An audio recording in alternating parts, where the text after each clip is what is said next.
Well, good morning, everyone. Thank you for coming. This edition of Open Books, our Open Books Tour, will feature the sixth of our 6 singular artists. And today we are so thrilled to have a truly singular artist, Suzanne Moore. I realized on my way here that I actually don't have a whole lot of information about Suzanne Moore, the early years.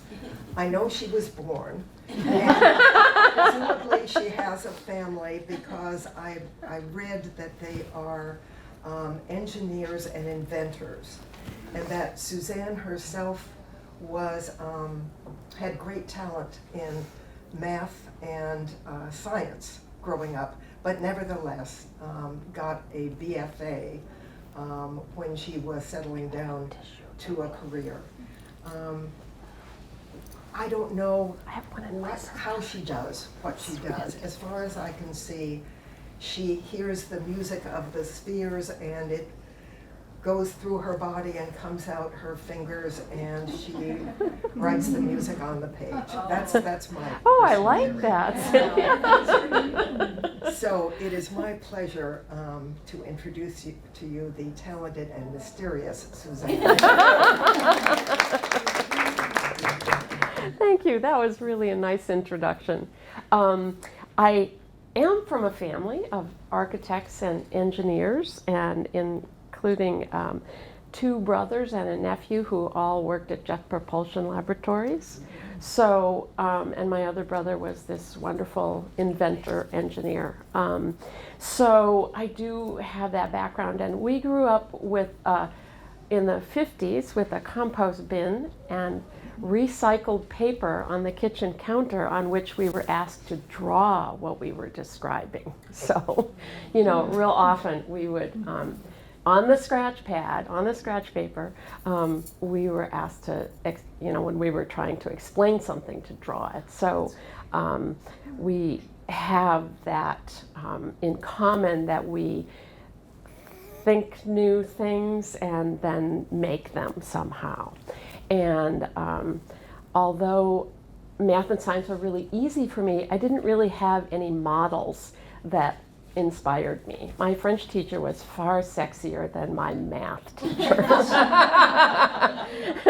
So I went to university as a French teacher, as a French major, and then a wonderful Estonian professor of mine came into the studio one night and said, "We're starting a BFA program, and I want you, Suzanne, to be part of it." And I said, "I'm not even an art major. Leave me alone." But because Teet Raid said you, is really why I'm here.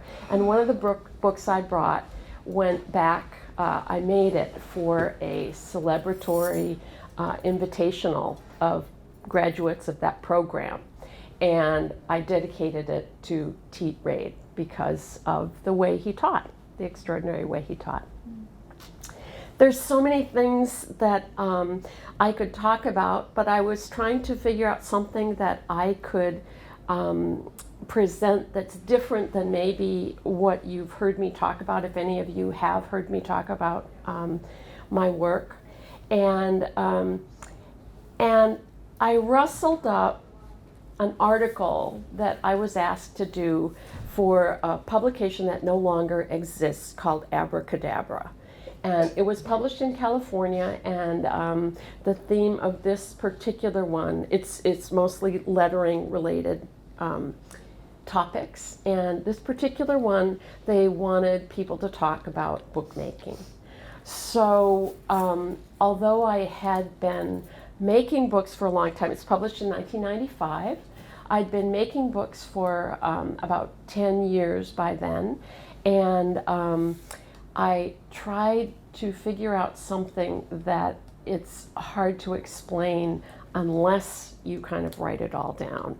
And so I looked at a previous project, which was the 4th in a series of 4 books about the Cherokee writing system. And instead of using what you see in this handout as the plan before I began, what you have in this article is a reflection of what happened looking back on it. So rather than using this approach consciously, sitting down and saying, I'm going to make a mind map and then I'm going to figure out all the aspects of this book, this article is looking back on how is it that that happened?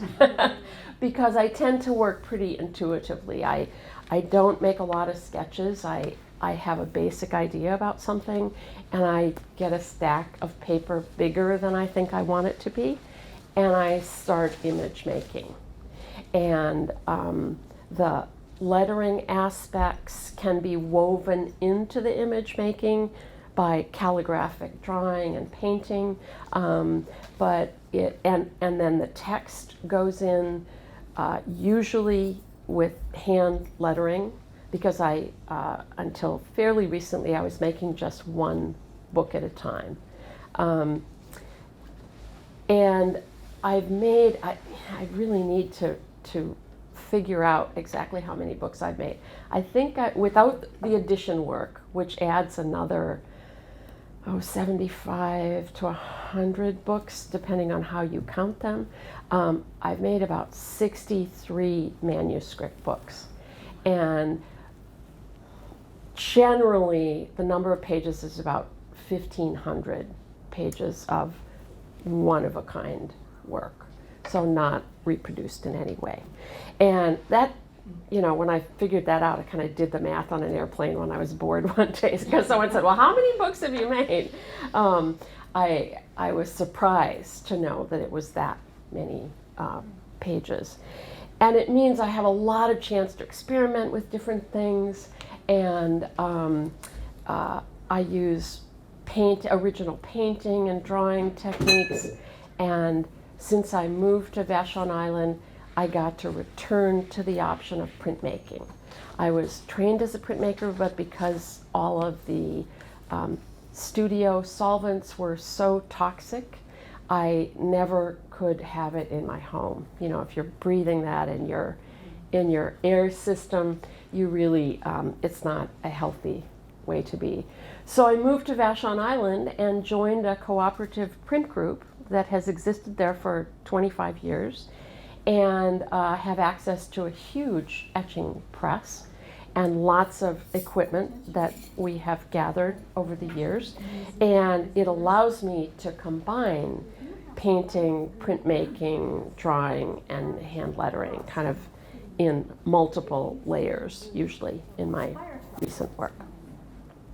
So what I decided to talk about is the main focus of this article, and it's how the subject and the particular text that you're working on informs all your decisions about bookmaking.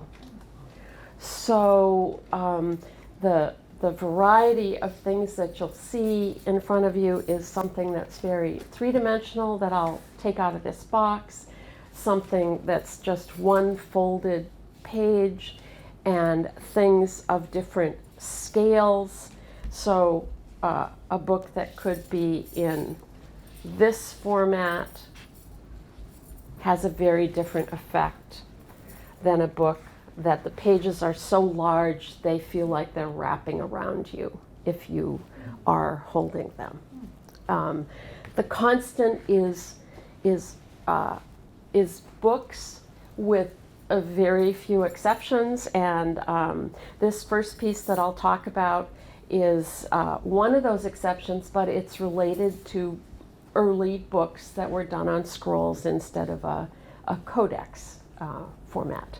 So this is called Proof, and it's by an extraordinary, the poem is just a single poem that's housed in this piece, and it's by an extraordinary poet whose work was published by Copper Canyon Press, which is over in Port Townsend. Copper Canyon has followed us around the country, finding my address over and over again, whether I lived in Alabama or Ohio or Vashon Island. I don't know how they do that, but I always get their information. And now Norton publishes Gregory Orr's work, but for a long time Copper Canyon was publishing his work. So that's how I found this book. For the first time in my life, I could walk into Copper Canyon. I was with them on the phone and I said, can I order some things on approval and then send back what I don't need, because I wanted to look at like 10 books, and you may or may not find something in a poetry book that really speaks to you. So, and then I thought, what am I talking about? Why don't I get on a ferry and go over there? And there's, if you've ever been to Copper Canyon, at the time I went, there was one wing chair and long rows of poetry books. And you know, most poetry books are little tiny books like this.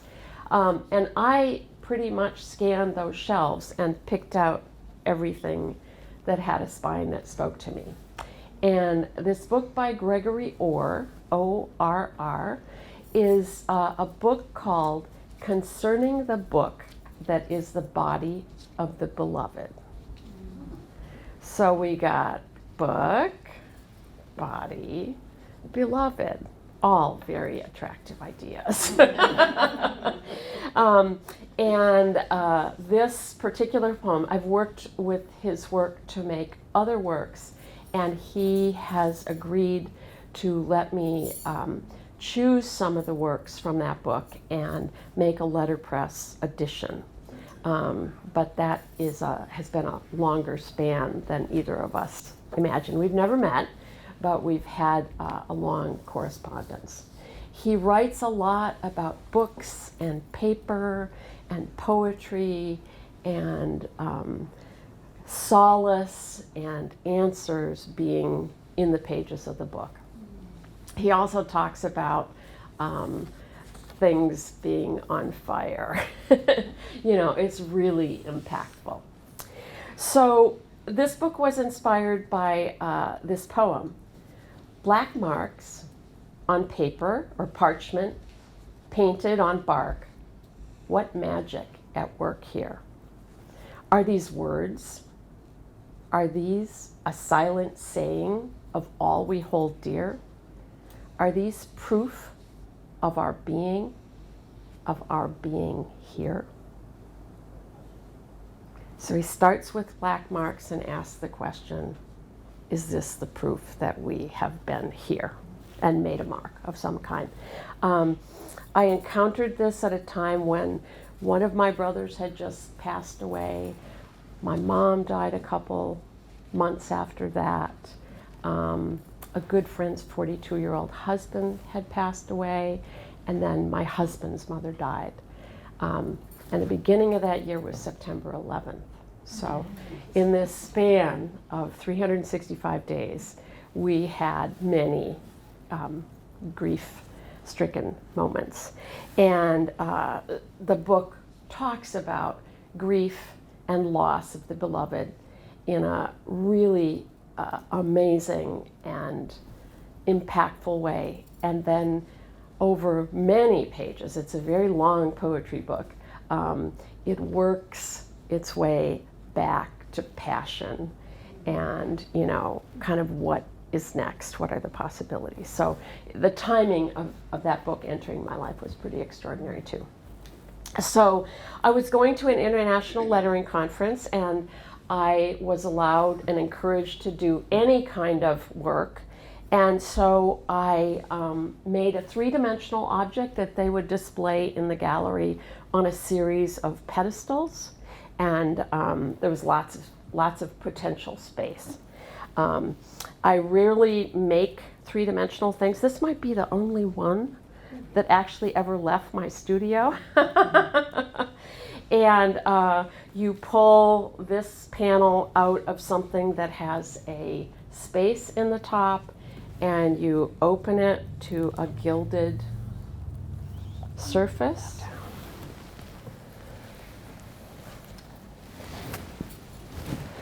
And there's a little ribbon that lets you take this part out.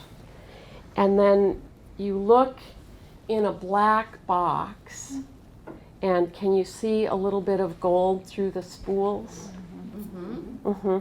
So the whole idea that words can hold something extraordinary and valuable is the basis of using gold and the whole idea of contrast with ultimate dark black and the brilliance of glinting gold was what I was after. And I wanted it to look, and if you can see this close up when you are the person who takes it out, it looks like the insides of these glass spools are also gilded. There's a reflection. Can you see a little bit of that? Yeah. Okay. So there are dividers that hold each of these apart. And there's some blue tape on here that has directions as to what to do with it. Yes, we need those. Yes, yes. And so he's saying black marks on paper, on parchment, painted on bark. So each of these spools, which I believe were candle holders, and I got them at my local thrift store on Vashon Island, has a different scroll, sometimes sewn together with a variety of materials, and it is painted with all different kinds of letter forms and calligraphic tools. I kind of did a survey of, with marks, of all the kinds of tools that one can make a writing instrument with. So a reed, metal, wood, brush, mark making, these replicate a stone carving, and you can see that each scroll is really long. That's why the pedestal situation is so important, because some of these are 28 feet long. Oh my goodness. So, and as you can see, they change subtly. When the light goes through them, they show up in a different way than if the light is shining on them. So they make a really interesting kind of cascade and turning of calligraphic forms that in this case, in this particular scroll, are not legible. And you can see that there's sewing and different kinds of things involved with it. This is the kind of project that when I'm working on it, my husband says, exactly what are you doing? What is this for? And I think Priscilla felt a little bit that way too, you know? So it's much more a piece of sculpture than a book in the traditional way that we Suzanne, look do you at it. have pictures of what it looked like when it was on display? I think I do. Uh-huh. Great. So this one is on really, really thin paper. And it has Japanese looking or Asian looking marks. There's some white, some color, and some gold.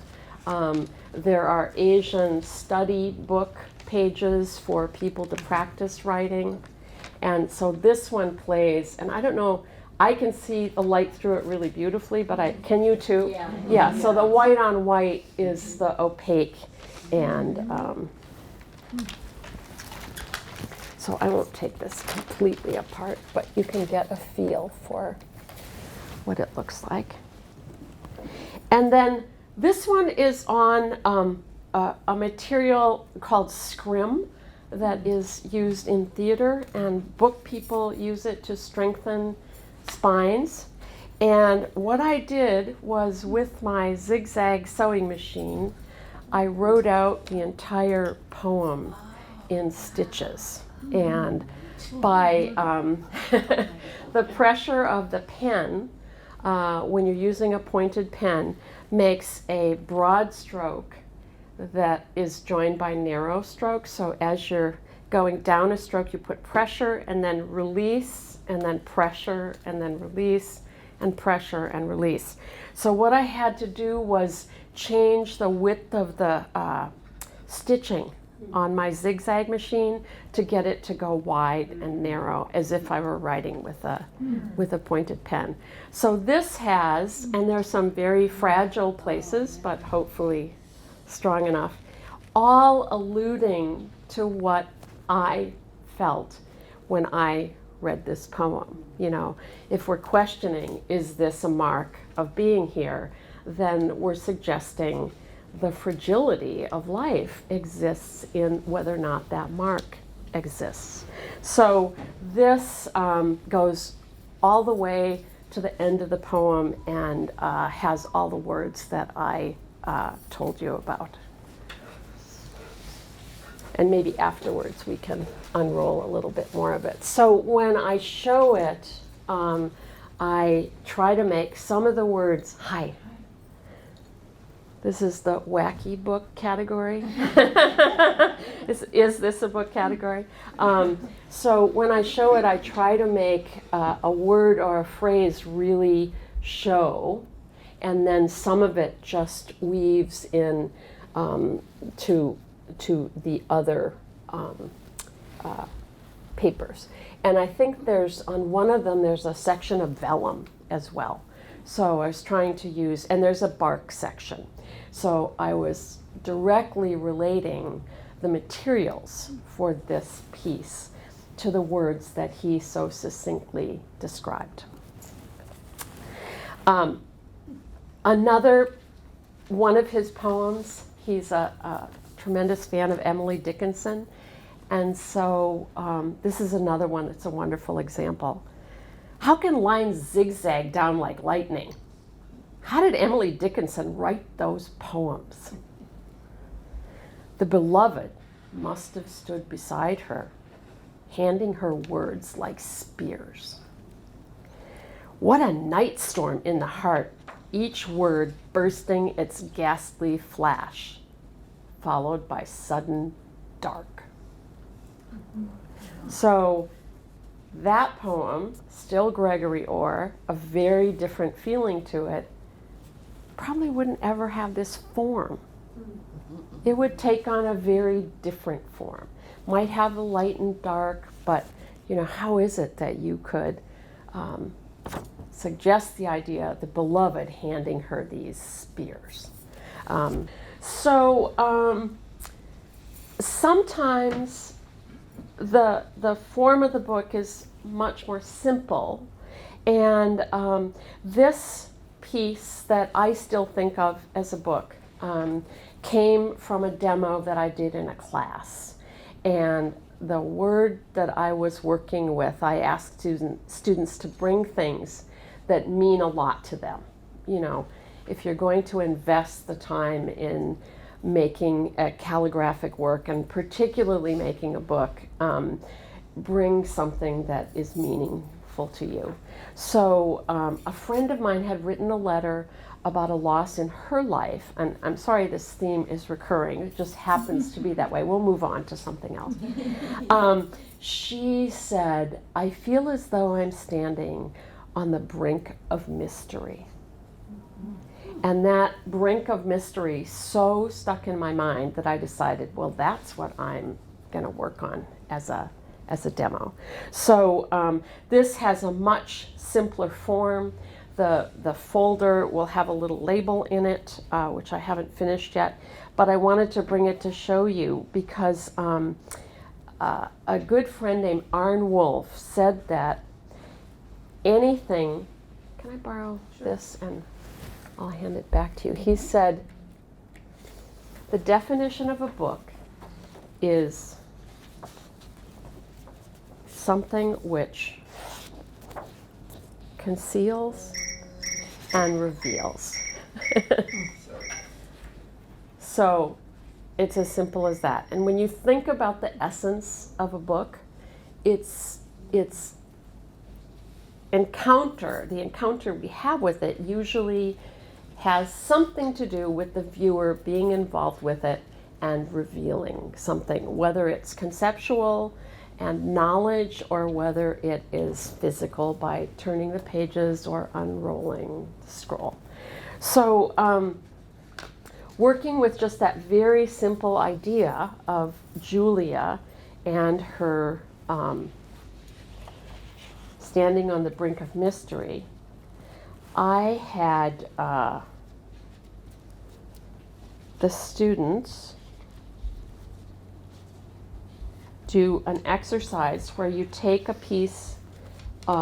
two pieces of paper and you put one at an angle, any angle, over the other one, and you write over it. And so this is the word mystery, M-Y-S. A lot of it has disappeared, T-E-R-Y. And because of the bleed of the ink, it created that edge that, kind of feels like the brink of mystery. It doesn't have to be legible in my mind for the reader to absorb something from it. And in fact, with most poetry or something where I wanted the message to be legible, I would then write it somewhere, maybe really tiny even, or letterpress it so that you could have access to the message itself, the written message itself. And this is black sumi ink with gouache added to it, and then all the painting is in gouache, and the leaf is a gold leaf that's applied to a very thin base. So this is part of a queue, and when my husband is Don Glaister, who has much of the work in that case, and he got a teaching job in the master's program at the University of Alabama. So we moved to Tuscaloosa, and there was an extraordinary printer there who now lives in Tennessee, who was a student named Terry Chenard, and he had the Wing and Wheel press. I would make these little sketches of something that we were thinking about working on, and maybe a dot was a little lighter shade than the rest of the lettering, and he'd say, "That gray dot, do you want it exactly that color?" Well, you've chosen the right collaborator if A, he can see the difference between the gray dot, and then he would consider doing an entire press run to make one dot a slightly different color. Really brilliant printer. And he and I thought about various things to do. And one of the things, which I didn't bring it, but is a little book of poems called Piecework. And it's by a friend of his who's a poet in Nashville named Corey Messler. And we worked on creating calligraphic abstractions of words in the book to play out the feeling of the poet's work. At that same time, I started working on what I thought was going to be my first edition book. So this was 1998, and I wanted to do a book about the letter Q. And it was inspired by Pablo Neruda questions that were really an extraordinary translated work of Pablo Neruda's, where he asks questions about things almost haiku-like. And about a year ago, I realized that ever since then, while I've worked on other edition books and made one-of-a-kind books and did a second edition, I was continuing to amass Q-related things. And when the stack gets a little too big, you have to do something with it. So there's a beautiful series of passages by Rilke in Letters to a Young Poet. And one of them has to do with the young poet asking for answers to a lot of questions about life and art making and just being in the world. And Rilke answers with what became part of this book, and now there are 3 books that are related to the letter Q and based on this Rilke. So quite often one book is not enough to play out the ideas that I find when I'm working on it. I often come across material and it takes me more than a year to process it long enough. Sometimes it's 5 years. In this case, if I started in 1998, and I, I did it started really acting on it a couple years ago. That there's part of the story there too. So this is the piece that I did for the invitational show for the BFA program that I graduated from, thanks to my friend that at the time I could only call Mr. Raid. He, when I looked back on the people I had as teachers, quite often we end up teaching like the people from whom we learn the best. And we may not know that at the time, but it kind of reveals itself to you. And I had extraordinary teachers in the art as craft as art field, the jeweler and the silkscreen artist who was also a painter, and the potter were all Cranbrook graduates. And they were really extraordinary teachers who said, don't worry about how you're going to make this, just tell me what you want. What do you want it to feel like? What do you want it to look like? And don't worry about the restraints of the medium. And I pass that on often to people. What do you want it to feel like? And then we'll figure out, how to make it. And Teet was a painting teacher. His name was Teet Raid, T-I-I-T, Raid. He had amazing stories about progressive escapes across Europe as a child in, the classic cart with the straw and the animals, and he's underneath it. And, every time they would go to a safe place, they would be there for a while, and then they would go a little, have to move farther in front of whatever army was advancing at the time. So he didn't talk about that a lot, but once you got to know him, occasionally it would come out in a social setting. And but his teaching style, instead of suggesting or requiring that you became a clone of him and his work, which happens a lot in art schools, and it's based on the tradition of going to the atelier of a well-known and successful artist and becoming someone who could paint for them. So that's the tradition, and that's the calligraphic tradition. You needed to be anonymous as a calligrapher, but that part of the story is later. But he was a painter, and he never, that I remember, had a student that did work like he did. And looking back, I realized it was because he constantly asked me questions. What were you thinking when you made that image? What inspired it? How do you think it works? Instead of imposing answers, he was constantly asking questions.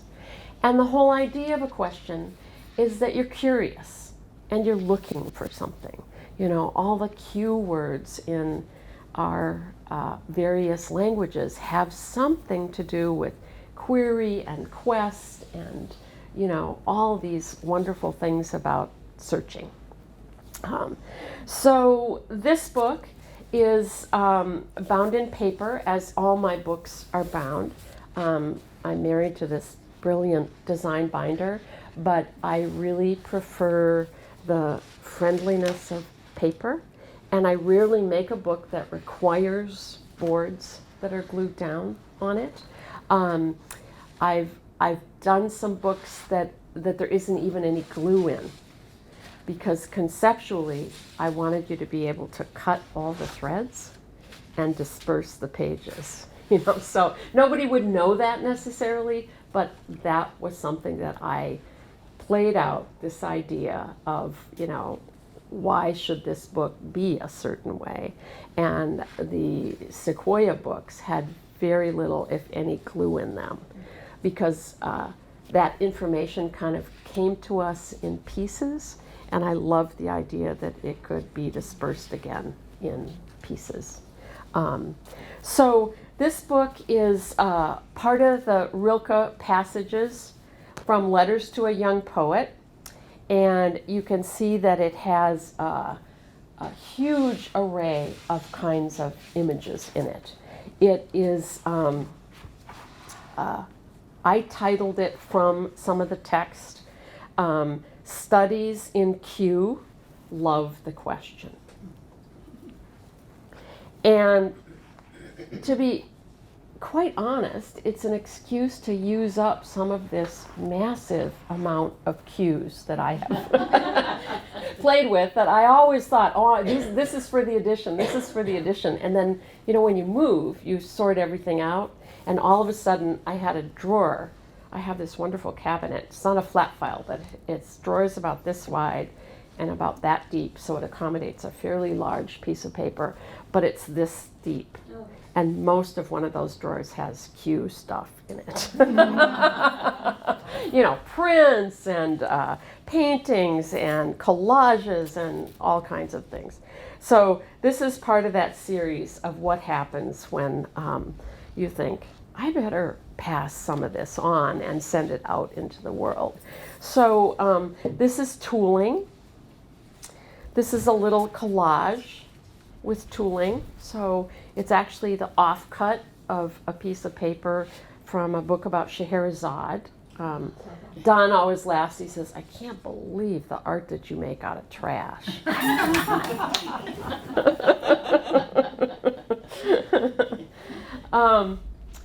So it starts out, you're so young, so much before all beginning.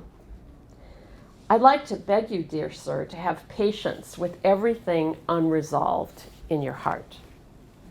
So there are a couple different sheen collays. When I moved here, Jessica Spring and I did some experiments with a variety of different originals that could be made into polymer plates. So this is letterpress, although it looks like a rubbing, which is where it came from.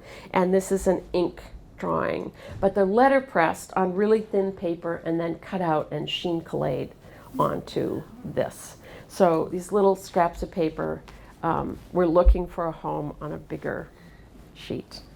And this is also a little collage of a piece that I did. So maybe the time span of when I created these originals is 15 years, you know, and they were kind of waiting to end up in concert with each other in this book. So he says, I'd like to beg you, dear sir, to have patience with everything unresolved in your heart. So I use the word patience as kind of a display.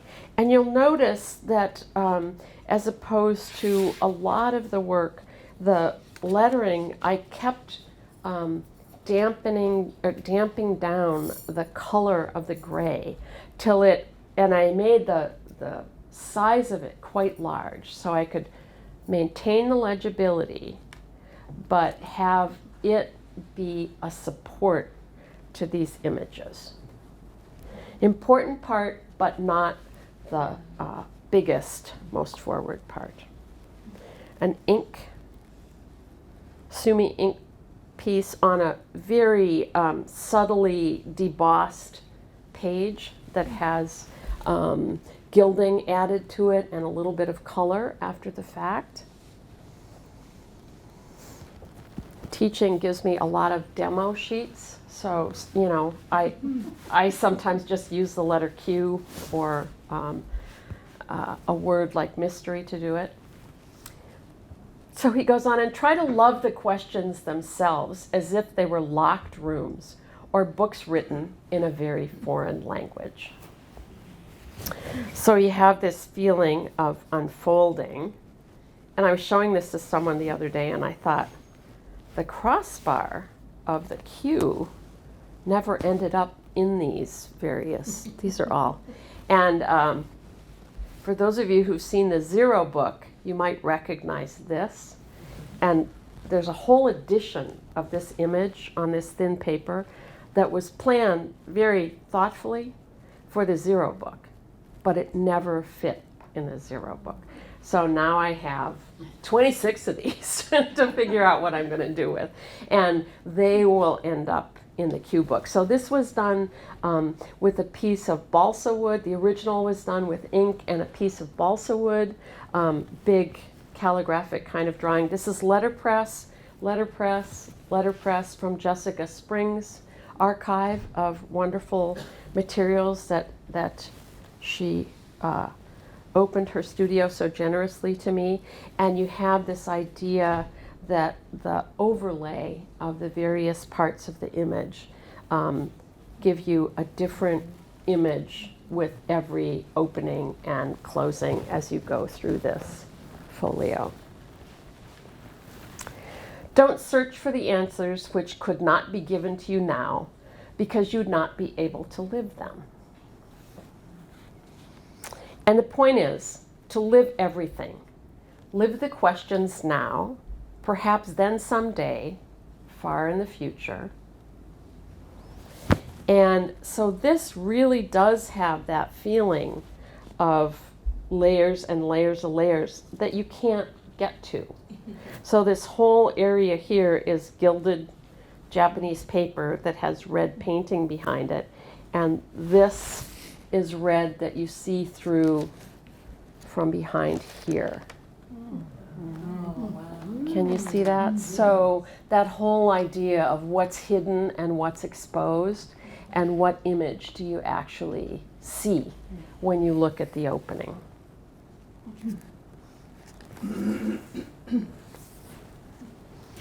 This is a monoprint that I was experimenting with, and little tiny collaged edges of paper, which is a technique I'd used in a book of Emily Dickinson poetry. And Don was trying to help me get to my deadline a little faster with this big book. The Emily Dickinson book was more like this scale, and I wanted these edges, and a lot of it was light, but then there were some really dramatic dark pages like this, and I wanted these little edges of gold, as if there were layers of something, again, that you couldn't get to. And so Don said, "What can I do to help you?" And I said, "Well, I have all these edges registered. Can you just glue them on there for me?" And so he took this whole stack of stuff to his studio in another part of the lower level of our house. And I went over there and I said, "How's it going?" And he said, "Could you think of anything more time consuming to take up less space on a page than this particular idea?" But I really love that idea of suggesting that there are layers that you can't really get to, and probably some people, it would take them more than one page turning to figure out what they were. This is a painting and another one of those little collages from the piece of gilded paper. And so he says the big word is live your way. And he says the previous text page, which is a couple pages back, the point is to live everything, live the questions now, perhaps then, someday far in the future, you will gradually, without even noticing it, live your way into the answer. And the passage is longer and more complex, but this was really at the core. And because Teet's teaching technique had been so much about finding out what it was I was interested in, that and on reflection, realizing what a valuable lesson that was, life lesson as an artist, lesson as a partner and community member. If you ask a lot of questions, you're going to get much closer to a great way of, making things and being in community. So this has a pretty complete array of the kinds of work that I do, from painting to printmaking, hand lettering, all those kinds of things. Most of my books this is a pretty small book scale-wise for me. I really feel that books are portable architecture, and that they provide a place for you to go and to be and to kind of walk around. Probably has to do with my engineering architect family headset. You know, some people go to theme parks, and our family goes to see architecture. And I think it probably has something to do with, you know, that idea of a place and a space where something interesting could happen. So, so that is Live the Questions. It almost sounds like a kind of artistic parenting.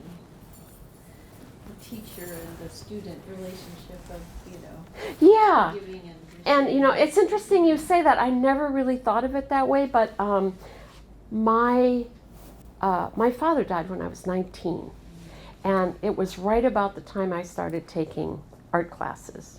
And I had a whole array of professors that all, you know, each gave me something really distinct.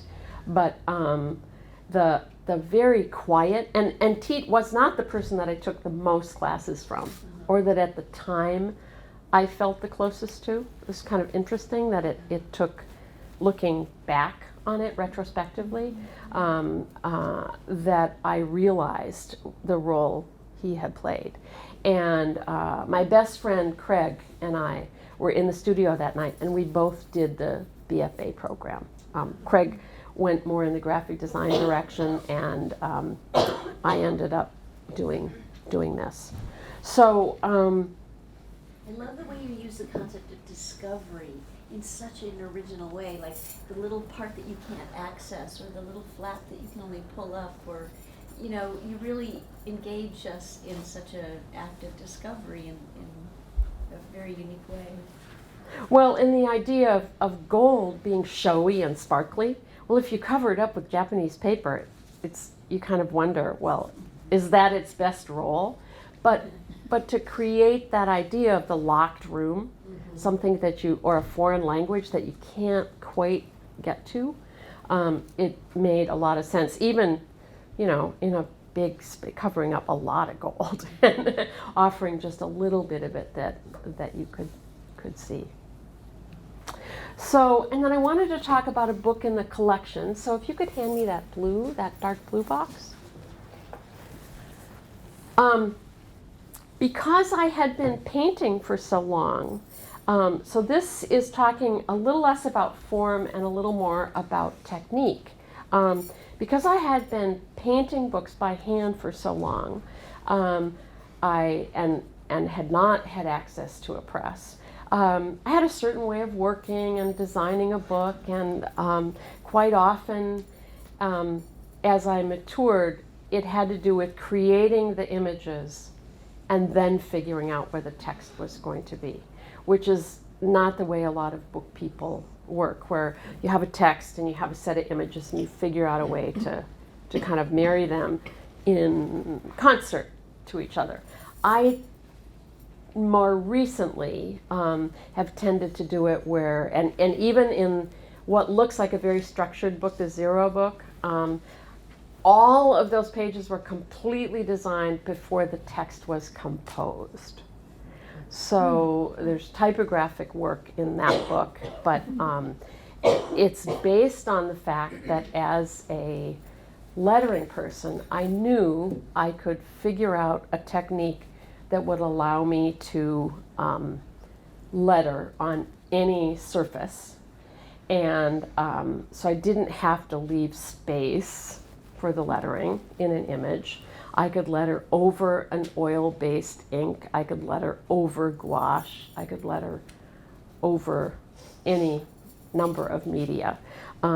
So this is one of the earlier things that I did once I moved to Vashon and started combining printmaking and painting. And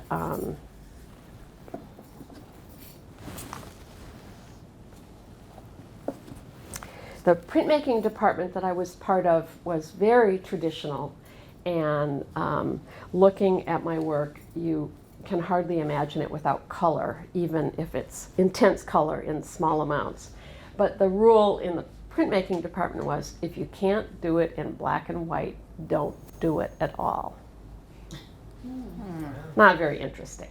So luckily my silkscreen teacher didn't have that same, premise for her studio. And I would nod and smile and then produce work that cross-referenced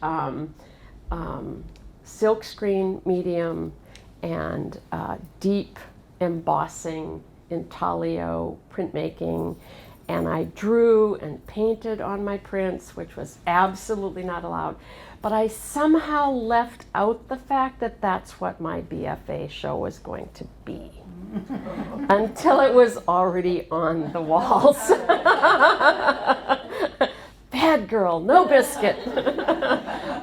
Which was not, I wasn't very popular, with my more traditional printmaking teacher.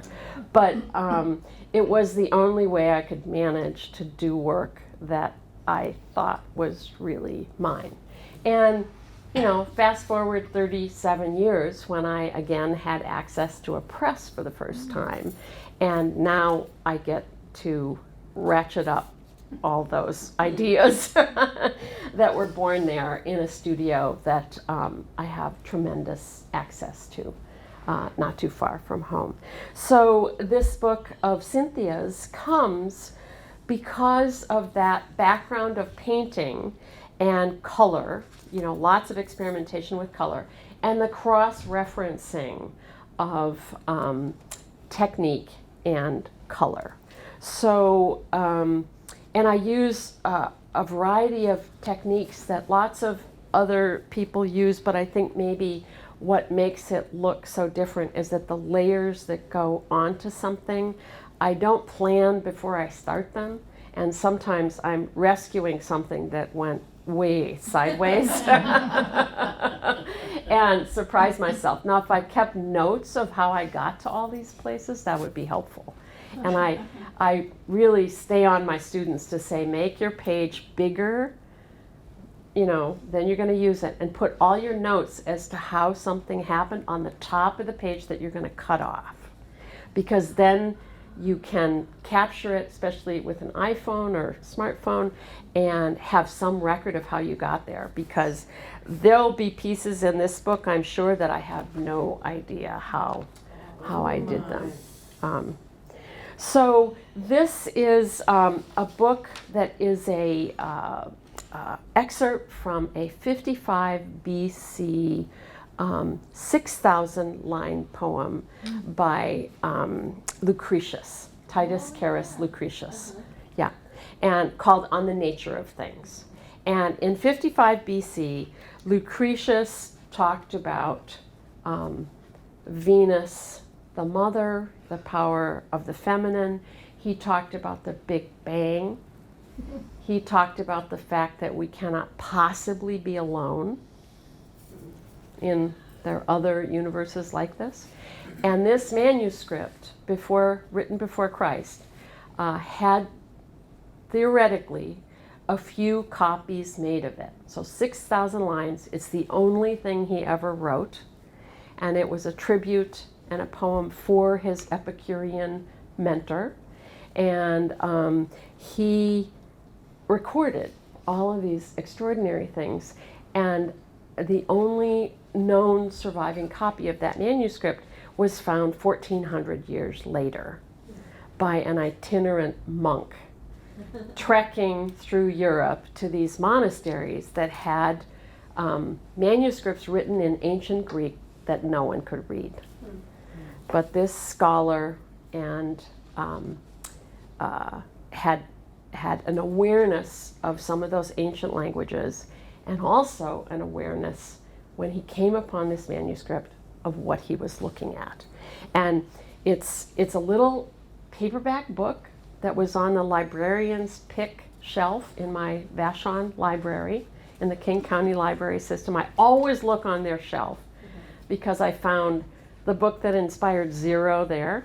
They're New York Times bestseller books, but I wouldn't normally search them out. But that book was there, and this little paperback translation recent translation published by Penguin was sitting on a shelf. So this is a tiny excerpt from it, and it's called Chains of Love, from On the Nature of Things, Titus Lucretius Carus. And you have this combination of light and dark, and translucent, transparent, and very opaque. And on the back of the title page it says, "As I seek the right words and the right poetry to light brilliant lanterns for your mind, so that at last you might peer deep into the recesses of things once recondite." So he too is, presenting things that he thinks are important to know.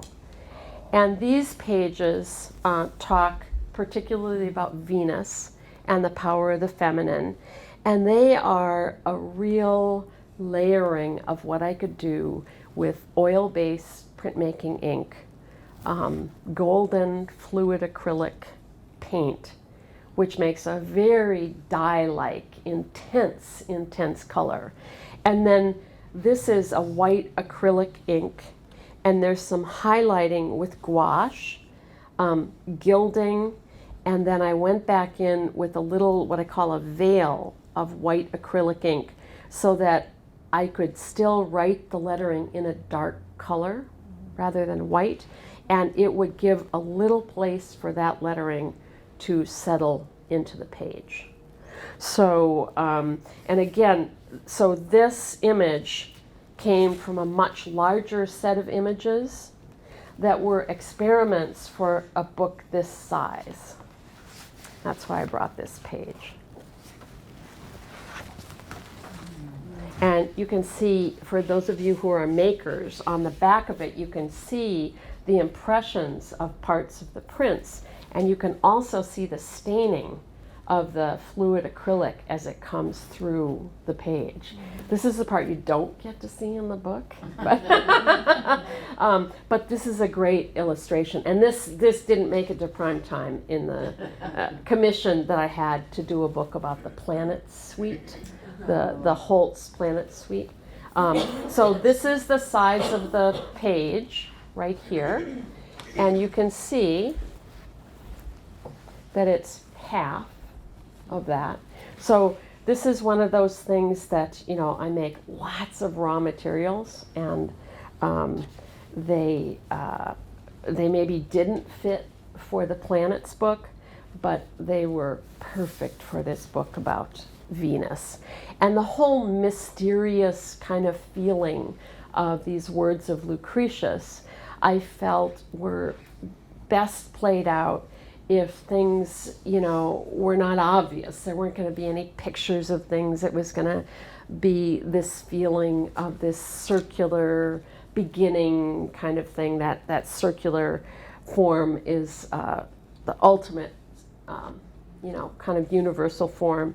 And in this case, I left the backs of the pages sometimes open. I gessoed over them so that the page had a nice feeling to it, but sometimes I really wanted the bleed through of what happened on this side of the page to give you a feeling of a connection to the previous page and then lead you into this page. What is the paper that you use? This is BFK, printmaking paper. I think just the regular weight. This is on a lighter weight, 180 GSM, which is really difficult to get. I just happened to get it through some other people that had special ordered it. But and this paper, you have to have a pretty long page size fine to foredge in order for it to still open nicely. If the page were much shorter, you can imagine that it would kind of stick up when you. So I'll read you just a bit of this so that you can get a feel for the translation. I also checked out 18 translations On the Nature of Things, which most of whom were done by men. This translation was done by A.E. Stallings. Didn't think much about it until I looked up who A.E. Stallings was. And it turns out it's a woman named Alexandra who made the most poetic translation. Some of the other translations were absolutely literal, and they were so dry and so uninteresting. And her translations were extraordinary. Your arrival puts to flight the clouds of heaven. For you, the oceans laugh. So he's speaking about Venus. The skies grow peaceful after showers awash with light.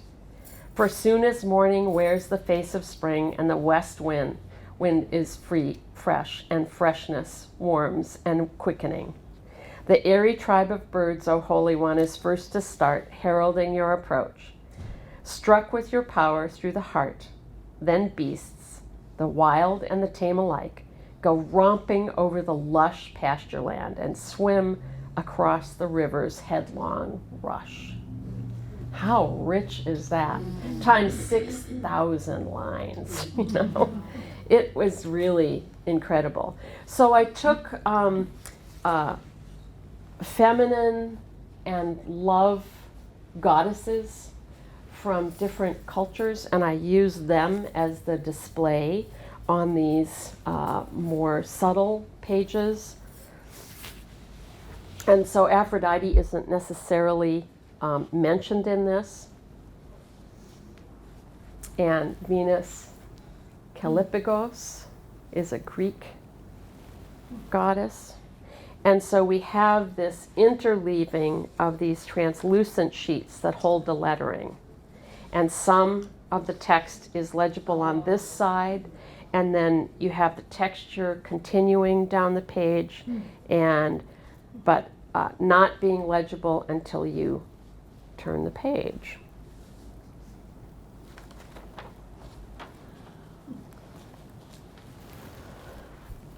Venus Physica. And then there's a little explanation of who that particular Venus was. So this one says, Venus as universal creative force is what Venus Physica is. So it's a little key.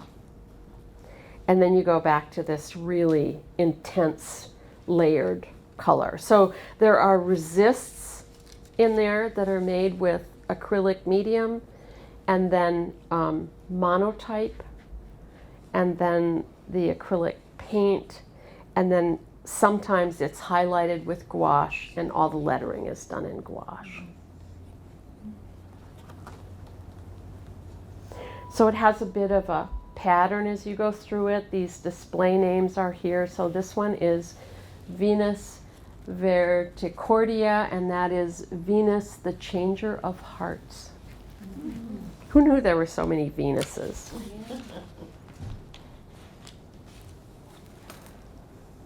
This is Venus, the Purifier.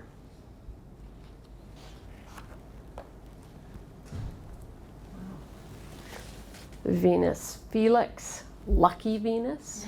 Who knew there was a lucky Venus? And it says, nothing good or lovely can be fashioned. I invite you, goddess, stand beside me. Be my partner as I write.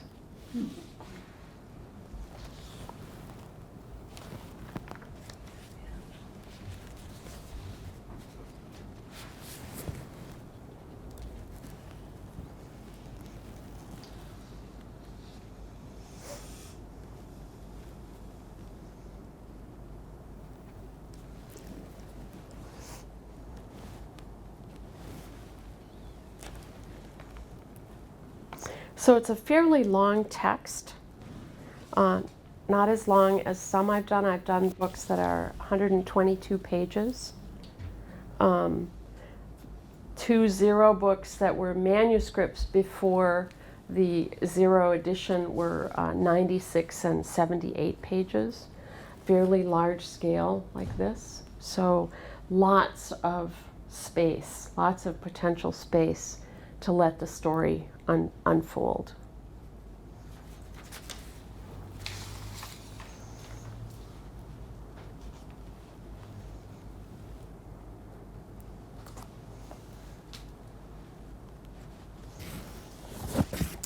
And the colophon says, "In the Chains of Love" is an excerpt from The Nature of Things, translated by A.E. Stallings.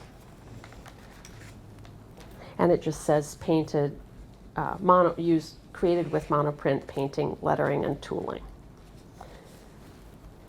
And an exit page that is a mirror image of the entrance page, which is also pretty common in my work. And as far as the structure, they're folios, some of which are tipped together on the foredge, like this, and some where the edge of the sheet is free. So it kind of depends on what I want the pagination to be, whether or not and the quality of that image or lack thereof, to choose what the structure is actually gonna be like. So I kind of have this part of my work that is, I call it making raw materials, where you make and make and make, and you kind of have the conversation with the idea on paper. And one of the things that you'll see in the back of this, so this describes me in 1995. This is a mind map that talks about how I designed one of the particular Cherokee alphabets and then books. And this tells how I worked out the idea of the verbal and conceptual content. It says exudes a message and determines, directs decision making. So that's at the center of the process. And then you go down here and it tells you how that played out in the particular book that I'm describing in the article. So these same principles would be applicable to what I did here. But again, I don't make the mind map first and then do it. Sometimes I use that as a tool for students to help them think, and flesh out an idea, because we get to it faster. My process is much more time consuming. So, and then it just describes a few things, and it mentions in a couple of black and white reproductions of, this is what one of the Cherokee books looked like. It was a book within a book. And another piece, and then each one has a different piece of original paste paper on the back page, so you can see what that kind of surface looks like. And it ends referring to something that Ben Shawn talked about earlier in the article, where he says that from the moment that you strike your brush or tool onto the canvas, the conversation begins. And you put something down and the work speaks back to you.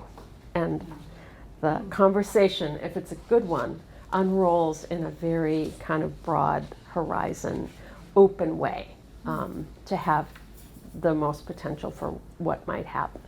So that's a way of describing the way that I work. And making raw materials, having studied the text and usually done a lot of research over a period of years, and it allows me to know and feel what I want to do when I go to see it. So this might look like a Q, but it's also the sign for Venus. So.